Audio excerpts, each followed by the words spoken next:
Go for Sarah, everybody.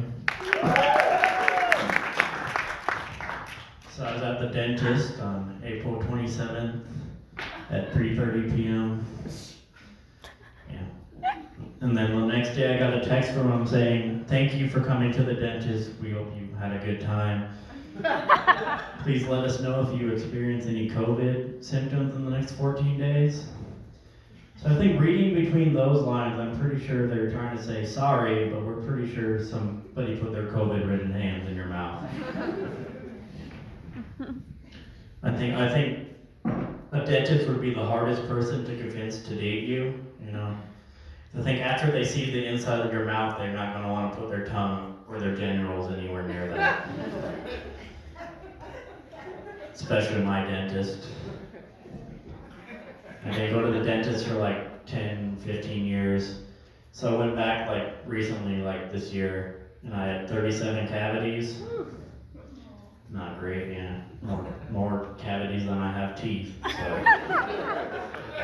yeah. Which kind of makes sense, I guess. If I had like a kid I had neglected for like 10 to 15 years, he'd have like 37 holes in his soul too. So, I do have a nephew I've unsuccessfully tried to neglect for 14 years. So. Yeah, the best I could do is like a 6-year. I could neglect the kid for 6 years because I didn't lose my virginity until I was 25. So I'm 31. I'll do the math for you. But I'm going to blame both my cavities and my late bloomership on my parents. Okay, no degrees. I think the cavity is a little more tangible. I think that's a tangible thing I can blame on them. Because we used to have a hot dog stand when I was a kid. I don't know, I'm just not. Yeah, we used to have a hot dog. So we would have the hot dog stand in our garage and we'd have all the soda and stuff. So I'd just like sneak out there and have like 2 or 3 sodas a day. So I got all these cavities. I blame my parents. Because I was a popaholic. I would say sodaholic, but that's those freaks that just like snort baking soda. I'm also one of those. Yeah. We had a hot dog stand, and then my dad lost it in the divorce to my mom. She sold it out of spite. Yeah.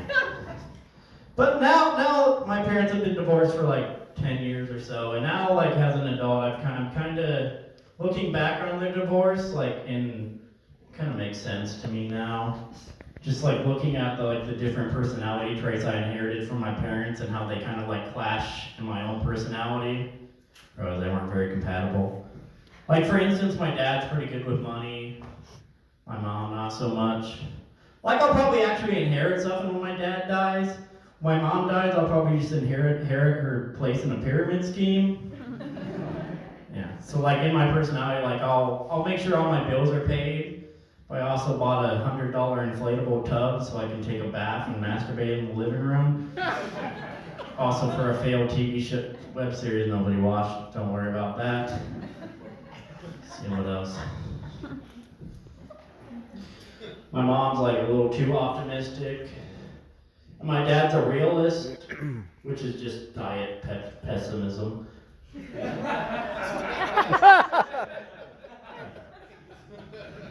So I like going to everything with like really high expectations. They just gradually get dwindled down till I just assume everything bad is going to happen.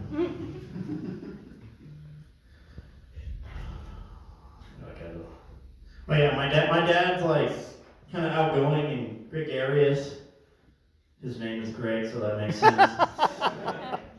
And my mom is kind of shy, so I can get up here, I can do stand-up comedy.